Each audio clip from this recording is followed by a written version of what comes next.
337장. 내 모든 시험 무거운 짐을.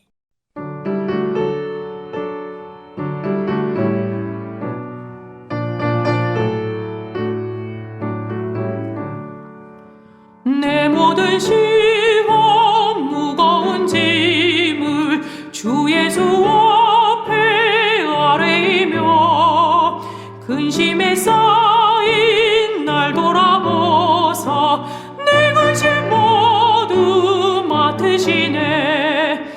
무거운 짐을 나 홀로 지고 견디다 못해 쓰러질 때 불쌍히 여겨 구원해 줄리 은혜의 주님 오직 예수.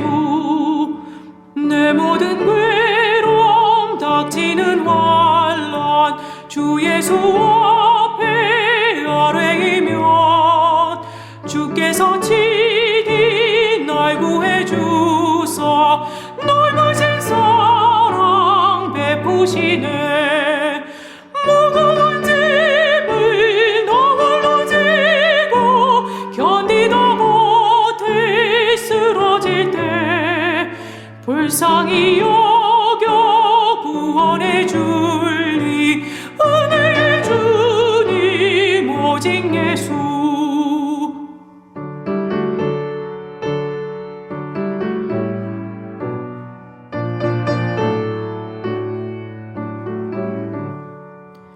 내 짐이 점점 무거워질 때 주 예수 앞에 아뢰이며 주께서 친히 날 구해 주사 내 대신 짐을 져주시네.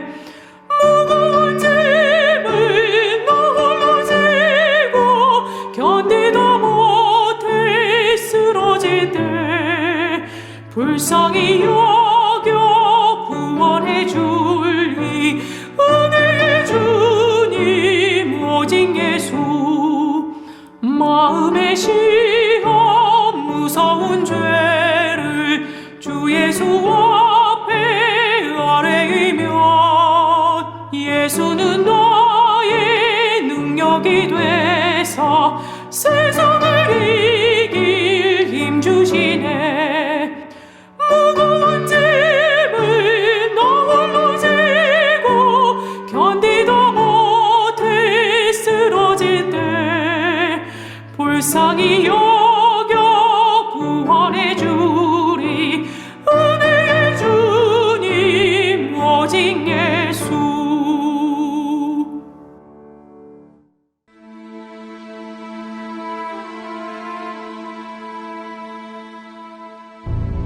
내가 찬양한 하나님이여, 잠잠하지 마옵소서.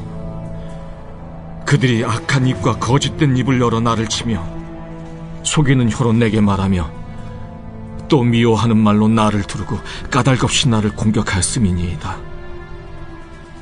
나는 사랑하나 그들은 도리어 나를 대적하니 나는 기도할 뿐이라.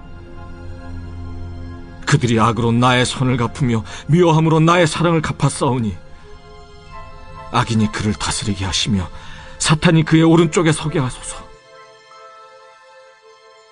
그가 심판을 받을 때 죄인이 되어 나오게 하시며 그의 기도가 죄로 변하게 하시며 그의 연수를 짧게 하시며 그의 직분을 타인이 빼앗게 하시며 그의 자녀는 고아가 되고 그의 아내는 과부가 되며 그의 자녀들은 유리하며 구걸하고 그들의 황폐한 집을 떠나 빌어먹게 하소서. 고리대금하는 자가 그의 소유를 다 빼앗게 하시며 그가 수고한 것을 낯선 사람이 탈취하게 하시며 그에게 인애를 베풀 자가 없게 하시며 그의 고아에게 은혜를 베풀 자도 없게 하시며 그의 자손이 끊어지게 하시며 후대에 그들의 이름이 지워지게 하소서.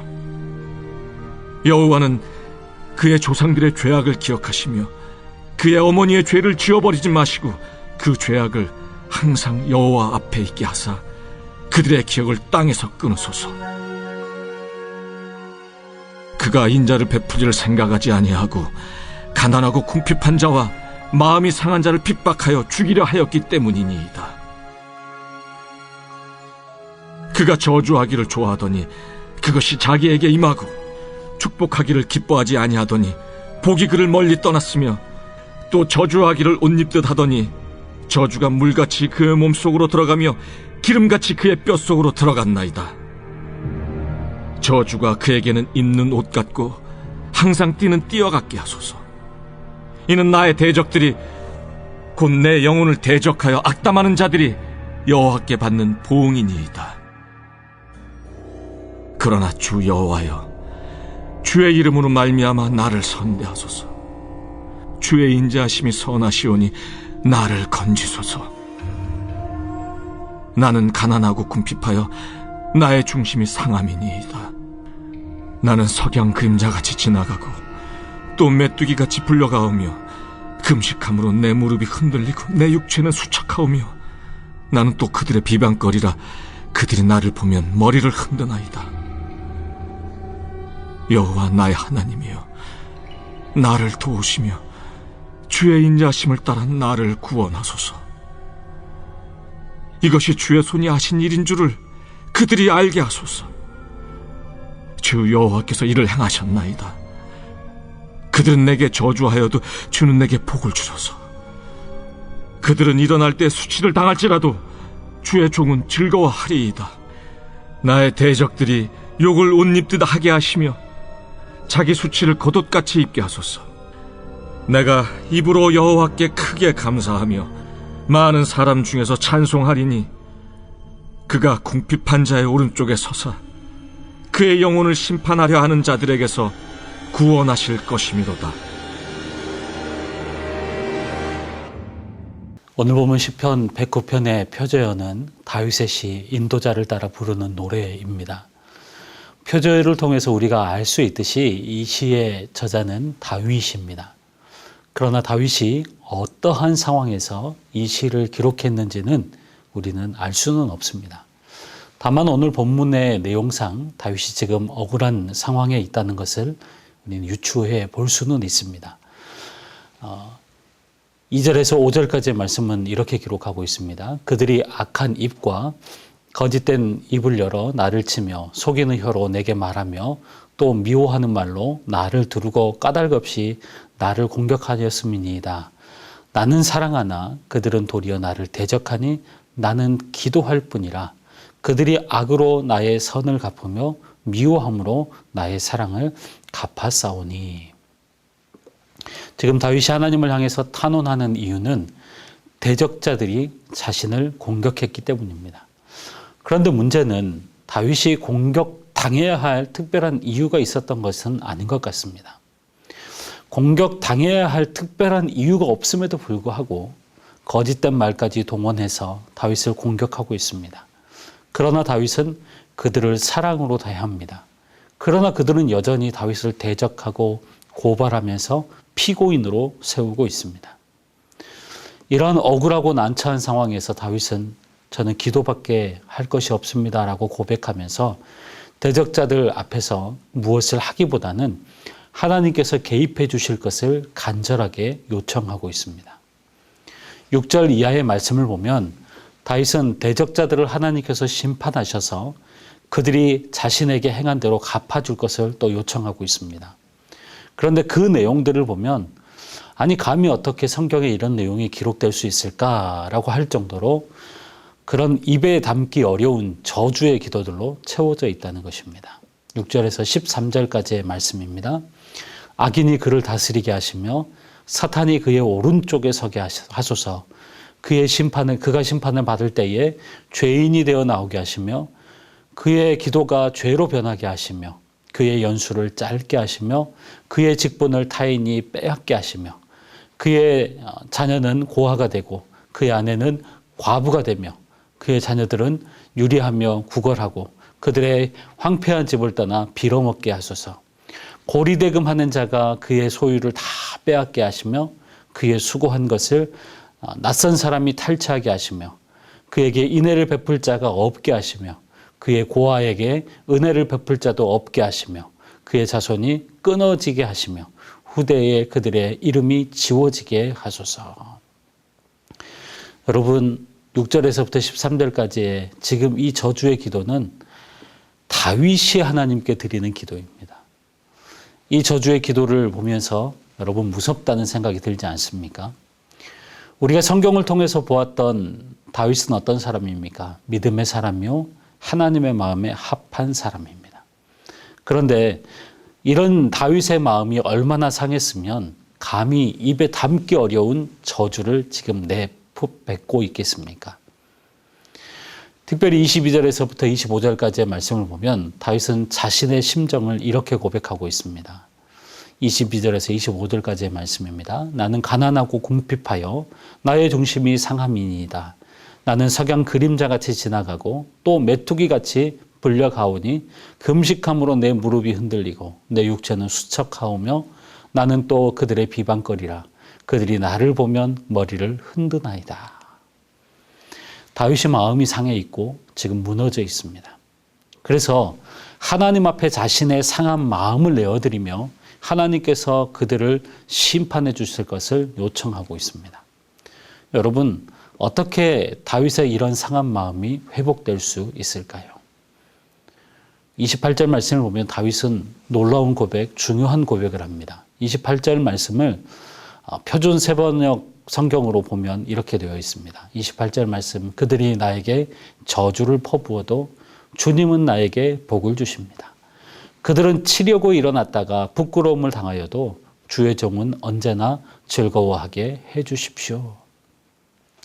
방금 전까지만 해도 상한 마음으로 원수들을 향해서 저주의 기도를 드렸던 다윗이 이제는 하나님을 향한 믿음의 기도를 드리고 있습니다. 뭐라고 합니까? 원수들은 나를 저주하지만 하나님은 나에게 복을 주십니다. 원수들은 나를 저주하지만 하나님은 나에게 복을 주십니다. 여러분, 얼마나 큰 믿음입니까? 상황은 바뀌지 않았습니다. 원수들은 사라지지 않았습니다. 그러나 그의 고백은 원수들은 나를 저주하지만 하나님은 나에게 복을 주십니다. 그리고 실제로 그렇게 되었습니다. 다윗을 그렇게 저주하던 자들은 다 죽었고 저주를 받았던 다윗은 하나님의 복을 받았습니다. 얼마나 큰 믿음이고 귀한 믿음입니까? 이 믿음 때문에 무서운 저주를 받는 상황에서 그가 일어설 수 있었던 것입니다. 여러분, 우리가 사는 지금 이 시대는 무서운 시대이죠. 사람들마다 다 자기를 사랑하고 돈을 사랑하고 은혜를 알지 못하고 또 배신하는 시대에 우리가 살아가고 있습니다. 이러한 시대 가운데 필요한 것이 있다면 바로 다윗과 같은 믿음입니다. 그런데 다윗이 이런 믿음의 기도를 하나님 앞에 드릴 수 있었던 것은 다윗에게 어떤 중요한 확신이 있었기 때문이었습니다. 바로 그 확신은 하나님께서 내 오른편에 함께 계신다라고 하는 것이었습니다. 30절과 31절 말씀을 보십시오. 내가 입으로 여호와께 크게 감사하며 많은 사람 중에서 찬송하리니 그가 궁핍한 자의 오른쪽에 서사 그의 영혼을 심판하려 하는 자들에게서 구원하실 것이미로다. 하나님은 언제나 다윗의 오른편에 서 계셨습니다. 그런데 중요한 것은 다윗이 하나님이 오른편에 서 계신다는 것을 진짜 믿고 확신했다는 것입니다. 하나님이 다윗의 오른편에 서 계셔도 다윗이 그걸 믿지 않는다면 무슨 힘이 되겠습니까? 다윗에게는 하나님이 자신의 오른편에 서 계신다는 확신이 있었습니다. 그래서 다윗이 자신의 생애 전체를 통해서 말할 수 없는 배신을 당하고 사람들로부터 말도 안 되는 그런 공격을 당했음에도 불구하고 늘 하나님을 바라보고 기도하고 믿음으로 반응할 수 있었던 것이죠. 다윗이 하나님이 자기의 오른편에 서 계신다는 것을 확신하고 믿었기 때문에 대적자들의 그러한 저주 가운데서도 하나님은 나에게 복을 주시는 분이시라는 것을 고백할 수 있었던 것입니다. 사랑하는 성도님 여러분, 오늘 이 새벽에 다른 사람들 때문에 오해를 받고 있거나 사람들로부터 배신을 받아서 상한 마음, 상한 심령으로 계신 분이 계신다면 먼저 하나님께서 여러분의 상한 심령을 만져주시고 치유해 주시기를 축복합니다. 그러나 또 한 가지 우리가 기억하고 믿어야 할 것이 있습니다. 그것은 하나님께서 우리의 오른편에 늘 서 계신다는 것입니다. 그래서 대적자들이 우리를 향해 어떠한 조주를 퍼부어도 하나님 오히려 우리에게 복이 되게 하시는 분이시라는 사실입니다. 사람들과의 관계뿐만 아니라 우리가 안고 있는 문제들, 우리의 모든 기도의 제목들도 마찬가지입니다. 오늘 다윗의 고백처럼 다른 문제들이 나를 저주하고 나를 힘들게 해도 하나님은 항상 나의 오른편에 서 계셔서 하나님은 나의 기도를 들으시고 응답하셔서 내게 복이 되시는, 복을 주시는 분이심을 믿으시기를 바랍니다. 이 믿음과 확신이 오늘 우리를 견디게 하는 것입니다. 오늘도 다윗의 고백처럼 하나님은 나의 오른쪽에 서 계시며 사람들의 저주를 복이 되게 하시는 분이심을 확신하고 그런 믿음으로 흔들리지 않고 견고하게 세움받는 우리 모든 성도님들이 되시기를 주의 이름으로 축원합니다. 기도하겠습니다. 우리의 힘이시며 복 주시기를 기뻐하시는 하나님 아버지, 은혜를 감사합니다. 그러나 우리는 때로 힘들고 어려운 일을 당할 때 내 편은 아무도 없는 것처럼 생각될 때가 있습니다. 하나님은 여전히 내 편이시고 하나님은 여전히 내 오른편에 계시며 하나님은 여전히 나에게 복을 주시는 분이신데 하나님을 온전히 신뢰하지 못할 때가 많습니다. 우리의 믿음 없음을 용서하여 주시고 어떠한 상황 속에서도 하나님 한 분만을 온전하게 신뢰하며 흔들리지 않는 믿음이 우리 안에 있게 하여 주시옵소서. 이 시간도 우리의 연약함과 염려와 아픔을 주님 앞에 올려드립니다.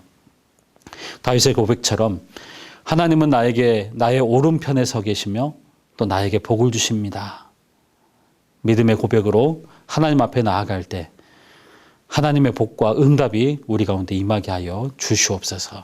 감사드리며 예수님의 이름으로 기도하오며 이제는 우리 구주 예수 그리스도의 은혜와 하나님 아버지의 크고 극진하신 사랑하심과 성령님의 감동과 위로교통 충만하심이 사랑하는 주의 모든 권속들 머리 위에 가정과 교회 위에 이제로부터 영원토록 함께 있을지어다. 아멘.